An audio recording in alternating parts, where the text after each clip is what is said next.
കഥകൾ ഇഷ്ടപ്പെടുന്നവരാണോ നിങ്ങൾ എങ്കിൽ നമ്മുടെ ഈ ചാനൽ ഒന്ന് സബ്സ്ക്രൈബ് ചെയ്യാൻ ആരും മറക്കരുതേ.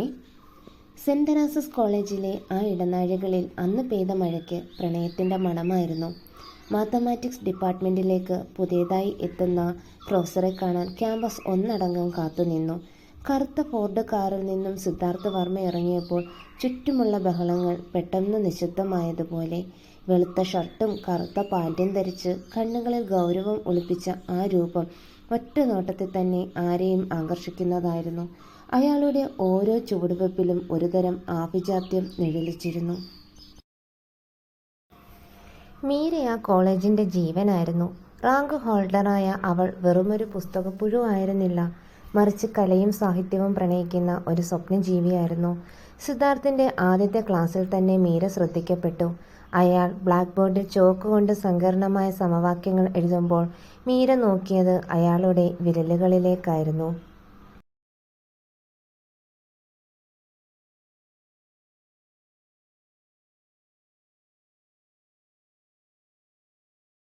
അയാളുടെ ശബ്ദത്തിന് ഒരു പ്രത്യേക ഗാംഭീര്യമുണ്ടായിരുന്നു. അത് ക്ലാസ് മുറിയുടെ ചുവരുകളിൽ തട്ടി പ്രതിധ്വനിച്ചു. കണക്കെന്നത് വെറും അക്കങ്ങളല്ല, അതൊരു പ്രപഞ്ച താളമാണ്. സിദ്ധാർത്ഥ് പറയുമ്പോൾ മീരയുടെ മനസ്സിൽ പ്രണയത്തിൻ്റെ പുതിയൊരു താളം രൂപപ്പെടുകയായിരുന്നു. എന്നാൽ സിദ്ധാർത്ഥ് ആരെയും നോക്കി പുഞ്ചിരിച്ചില്ല. അയാളുടെ ഗൗരവം ഒരു കവചം പോലെ അയാളെ പൊതിഞ്ഞു നിന്നു. പെൺകുട്ടികളുടെ ആരാധന നിറഞ്ഞ നോട്ടങ്ങളെ അയാൾ കണ്ടില്ലെന്ന് നടിച്ചു. സഹപ്രവർത്തകർക്കിടയിൽ പോലും അയാൾ ഒരു നിഗൂഢതയായി തുടർന്നു. ഈ കഠിനമായ ഗൗരവത്തിന് പിന്നിൽ എന്തോ ഒരു മുറിവുണ്ടെന്ന് മീരയുടെ മനസ്സ് മന്ത്രിച്ചു. ആ നിഗൂഢതയെ പ്രണയം കൊണ്ട് അഴിച്ചെടുക്കാൻ അവൾ ആഗ്രഹിച്ചു. ഓരോ ദിവസവും ക്ലാസ് കഴിയുമ്പോൾ അയാൾ പോകുന്ന വഴിയെ നോക്കി നിൽക്കുന്നത് മീരയുടെ ശീലമായി മാറി.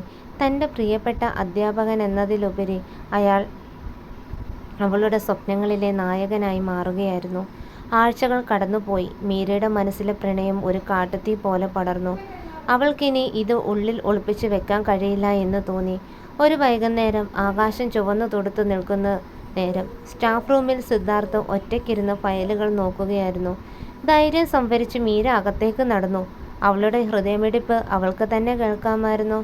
സാർ, അവൾ പതുക്കെ വിളിച്ചു. അയാൾ തല ഉയർത്തി നോക്കി. ആ തീക്ഷ്ണമായ കണ്ണുകൾ അവളെ ഒന്നുലച്ചു. സിദ്ധാർത്ഥിൻ്റെ നോട്ടത്തിൽ ഒരു ചോദ്യചിഹ്നമുണ്ടായിരുന്നു. സാർ, എനിക്കിത് പറയാതിരിക്കാൻ വയ്യ. സാറിൻ്റെ ഈ ഗൗരവവും മൗനവും ഒക്കെ എനിക്ക് ഒരുപാട് ഇഷ്ടമാണ്. എന്നെ ഈ കോളേജിലെ വെറും ഒരു വിദ്യാർത്ഥിനിയായി മാത്രം കാണരുത്. ഞാൻ സാറിനെ അത്രമേൽ പ്രണയിക്കുന്നു. സിദ്ധാർത്ഥിൻ്റെ മുഖത്ത് ഭാവഭേദങ്ങൾ ഒന്നും ഉണ്ടായില്ല.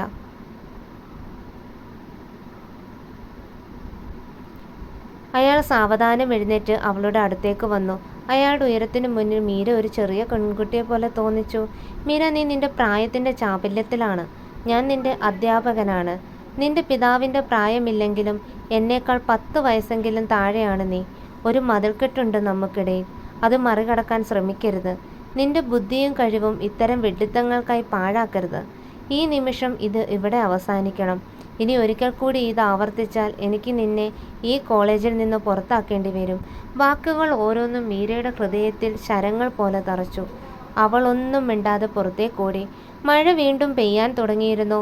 അവളുടെ കണ്ണുനീർ ആ മഴത്തുള്ളികളിൽ അലിഞ്ഞു ചേർന്നു. താൻ ആത്മാർത്ഥമായി സ്നേഹിച്ച ഒരാളിൽ നിന്ന് ഇത്രയും കടുത്തതും നിർദ്ദയവുമായ വാക്കുകൾ അവൾ പ്രതീക്ഷിച്ചിരുന്നില്ല. അവളുടെ ലോകം തകരുന്നതുപോലെ അവൾക്ക് തോന്നി. പിന്നീടുള്ള ദിവസങ്ങളിൽ സിദ്ധാർത്ഥിൻ്റെ ക്ലാസ്സിൽ മീര ഒരു യന്ത്രത്തെപ്പോലെ ഇരുന്നു. അവൾ അയാളുടെ കണ്ണുകളിലേക്ക് നോക്കിയില്ല. അവളുടെ ചിരിയും കുസൃതികളും മാഞ്ഞുപോയി. കോളേജ് വരാന്തകളിൽ സിദ്ധാർത്ഥിനെ കാണുമ്പോൾ അവൾ വഴിമാറി നടന്നു. അവളുടെ ഈ മാറ്റം ക്യാമ്പസിൽ എല്ലാവരും ശ്രദ്ധിച്ചു. പ്രസരിപ്പുള്ള മീരയിൽ നിന്ന് നിശബ്ദയായ മീരയിലേക്കുള്ള മാറ്റം വല്ലാത്തൊരു വേദനയായിരുന്നു. പക്ഷേ ഈ മാറ്റം സിദ്ധാർത്ഥിനെ വല്ലാതെ അസ്വസ്ഥനാക്കി. ക്ലാസ്സിൽ ചോദിക്കുന്ന ചോദ്യങ്ങൾക്ക് കൃത്യമായി ഉത്തരം നൽകുന്ന മീര പക്ഷെ ഒരിക്കൽ പോലും അയാളെ നോക്കിയില്ല. അവളുടെ ആ നിശബ്ദത അയാളെ ശ്വാസം മുട്ടിച്ചു തുടങ്ങി. സ്റ്റാഫ് റൂമിലിരിക്കുമ്പോൾ അയാൾ അറിയാതെ ജനലിലൂടെ അവളെ തിരിഞ്ഞു. അവൾ കൂട്ടുകാരോടൊപ്പം നിൽക്കുമ്പോഴും അവളുടെ മുഖത്തെ ആ വിഷാദം അയാൾക്ക് കാണാമായിരുന്നു. സത്യത്തിൽ സിദ്ധാർത്ഥ് പ്രണയത്തിനെതിരായിരുന്നില്ല. തൻ്റെ ഭൂതകാലത്തിലുണ്ടായ ഒരു ദുരന്തം, താൻ സ്നേഹിച്ചവർ തന്നെ വിട്ടുപോയ ആ ഓർമ്മകൾ അയാളെ സ്നേഹിക്കാൻ ഭയമുള്ളവനാക്കി മാറ്റിയിരുന്നു. മീരയുടെ പ്രണയം സത്യമാണെന്ന് അയാൾക്കറിയാമായിരുന്നു. പക്ഷെ അത് അംഗീകരിച്ചാൽ അവൾക്ക് തൻ്റെ നിഴലിൽ നിൽക്കേണ്ടി വരുമെന്ന് അയാൾ ഭയപ്പെട്ടു. തൻ്റെ ഗൗരവം മീരയെ തളർത്തുന്നത് കാണുമ്പോൾ അയാളുടെ ഉള്ളിൽ ഒരു അഗ്നിപർവ്വതം പുകയുകയായിരുന്നു. രാത്രികളിൽ വീട്ടിലിരിക്കുമ്പോൾ അയാൾ അവളുടെ പഴയ സെമിനാർ പേപ്പറുകൾ വീണ്ടും വീണ്ടും വായിച്ചു. പ്രണയം ഒരു ശാപമല്ലെന്നും അതൊരു അനുഗ്രഹമാണെന്നും തിരിച്ചറിയാൻ അയാളുടെ മനസ്സ് പൊരുതുകയായിരുന്നു. എന്നാൽ പുറമേ അയാൾ ഇപ്പോഴും ആ കഠിനഹൃദയനായ പ്രൊഫസറായി തുടർന്നു. കോളേജിൽ നിന്ന് വയനാട്ടിലെ മലനിരകളിലേക്ക് നടത്തിയ വിനോദയാത്രയാണ് എല്ലാത്തിനെയും മാറ്റിമറിച്ചത്. പ്രകൃതി സുന്ദരമായ ആ മലമുകളിൽ വെച്ച് അവർ സഞ്ചരിച്ച ബസ് ചെറിയൊരു അപകടത്തിൽപ്പെട്ടു. വലിയ പരിക്കുകൾക്ക് ആർക്കുമില്ലായിരുന്നുവെങ്കിലും മീരയ്ക്ക് അപ്രതീക്ഷിതമായ കഠിനമായ ശ്വാസതടസ്സം അനുഭവപ്പെട്ടു. അവൾ മണ്ണിലേക്ക് കുഴഞ്ഞു വീണു. ശ്വാസം കിട്ടാതെ അവൾ പിടയുന്നത് കണ്ട കൂട്ടുകാർ പരിഭ്രമിച്ചു. ആരും ഒന്നും ചെയ്യാൻ കഴിയാതെ നിൽക്കുമ്പോൾ സിദ്ധാർത്ഥ് തൻ്റെ എല്ലാ ഗൗരവവും മറന്ന് അവൾക്കരികിലേക്ക് പാഞ്ഞെത്തി. മീര, കണ്ണു തുറക്കും മീര. അയാളുടെ ശബ്ദം വിറയ്ക്കുന്നുണ്ടായിരുന്നു. അവളുടെ തല തൻ്റെ മടിയിൽ വെച്ച് അയാൾ ആർദ്രമായി വിളിച്ചുകൊണ്ടിരുന്നു. സ്വന്തം കാറിൽ അവളെ ആശുപത്രിയിലേക്ക് കൊണ്ടുപോകുമ്പോൾ അവളുടെ തണുത്ത മരവിച്ച കൈകൾ അയാൾ തൻ്റെ കൈവെള്ളയിൽ ചേർത്ത് പിടിച്ചു. ആ കൈകളിലെ വിറയൽ അവളുടെ പ്രണയത്തിനുള്ള അയാളുടെ മറുപടിയായിരുന്നു. എന്നെ വിട്ടു പോകരുത് പ്ലീസ് മീര, സിദ്ധാർത്ഥ് നെഞ്ചുരുക്കി പ്രാർത്ഥിച്ചു. അയാളുടെ കണ്ണുകളിൽ നിന്ന് ഒരു തുള്ളി കണ്ണുനീർ അവളുടെ നെറ്റിയിൽ വീണു. ആ നിമിഷം ചുറ്റുമുള്ളതൊക്കെ ഇല്ലാതാക്കിയല്ലേ ഗൗരവക്കാരനായ പ്രൊഫസർ ഇത്രയും വികാരധീനനാകുമെന്ന്. തൻ്റെ പ്രണയത്തിൻ്റെ ആഴം സത്യസന്ധമായി തിരിച്ചറിഞ്ഞത്. ഹോസ്പിറ്റലിലെ വെയിറ്റിംഗ് റൂമിൽ അയാൾ അസ്വസ്ഥനായി നടക്കുമ്പോൾ ലോകത്തിലെ ഏറ്റവും വലിയ സത്യം പ്രണയമാണെന്ന് അയാൾ മനസ്സിലാക്കി കഴിഞ്ഞിരുന്നു. ആശുപത്രിയിൽ നിന്ന് ഡിസ്ചാർജായി തിരിച്ചെത്തിയ മീരയോട് സിദ്ധാർത്ഥിന് പഴയ ഗൗരവം കാണിക്കാൻ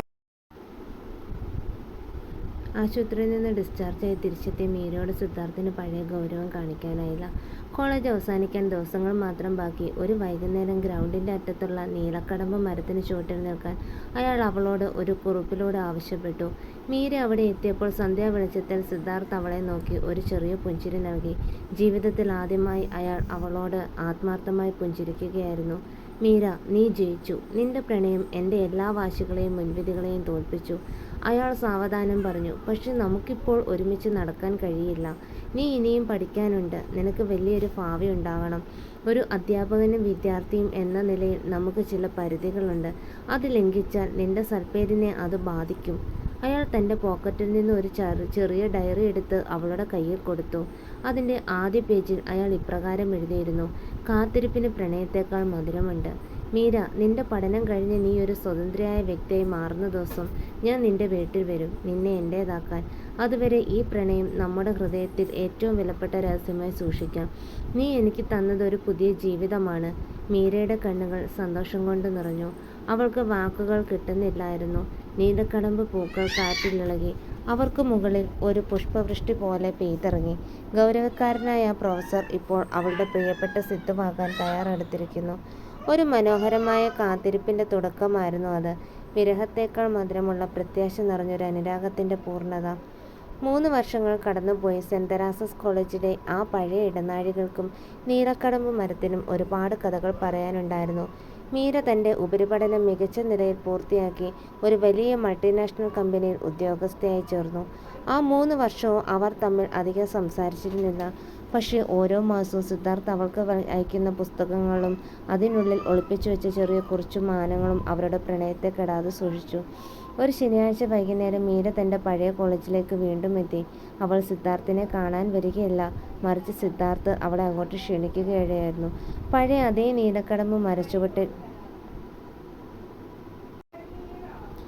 കാത്തിരിപ്പിൻ്റെ ആർദ്രത മാത്രം. അവളെ കണ്ടത് സിദ്ധാർത്ഥ് സാവധാനം അരികിലേക്ക് നടന്നു വന്നു. മീര, ഞാൻ പറഞ്ഞ വാക്ക് ഓർക്കുന്നുണ്ടോ? നീ നിന്റെ കാലിൽ നിൽക്കുന്ന ഓരോ ദിവസവും നിന്നെ തേടി ഞാൻ വരുമെന്ന്. മീരയുടെ കണ്ണുകൾ നിറഞ്ഞു. അവൾ തലയാട്ടി. സിദ്ധാർത്ഥ് തൻ്റെ പോക്കറ്റിൽ നിന്നും ഒരു ചെറിയ പെട്ടി പുറത്തെടുത്തു. അതിൽ തിളങ്ങുന്ന ഒരു മോതിരമുണ്ടായിരുന്നു. അന്ന് ഞാൻ നിനക്ക് നൽകിയതൊരു വാഗ്ദാനമായിരുന്നു. ഇന്ന് ഞാൻ ചോദിക്കുന്നത് എൻ്റെ ജീവിതമാണ്. എൻ്റെ കൂടെ വരാൻ നിനക്ക് സമ്മതമാണോ? അയാൾ അവളുടെ വിരലിൽ ആ മോതിരം അണിയിക്കുമ്പോൾ കാറ്റിൽ നീലക്കടമ്പ് പൂക്കൾ വീണ്ടും പെയ്തിറങ്ങി. അന്ന് പ്രൊഫസറും വിദ്യാർത്ഥിനിയുമായി നിന്ന ആ മരച്ചുവട്ടിൽ ഇന്നവർ 2 തുല്യരായ മനുഷ്യരായി പ്രണയത്തിൻ്റെ പുതിയൊരു ലോകം പടുത്തുയർക്കുകയായിരുന്നു. കുറച്ചു ദിവസങ്ങൾക്ക് ശേഷം അവരുടെ വിവാഹം ലളിതമായ ചടങ്ങുകളോടെ നടന്നു. മീരയുടെ നിശ്ചയദാർഢ്യവും സിദ്ധാർത്ഥിൻ്റെ അചഞ്ചലമായ കാത്തിരിപ്പും ഒടുവിൽ വിജയിച്ചു. കോളേജിലെ ആ പഴയ മാത്സ് പ്രൊഫസറും മിടുക്കിയായ വിദ്യാർത്ഥിനി ഇപ്പോൾ ജീവിതത്തിലെ ഏറ്റവും മനോഹരമായ സമവാക്യം പൂരിപ്പിച്ചിരിക്കുന്നു: പ്രണയം.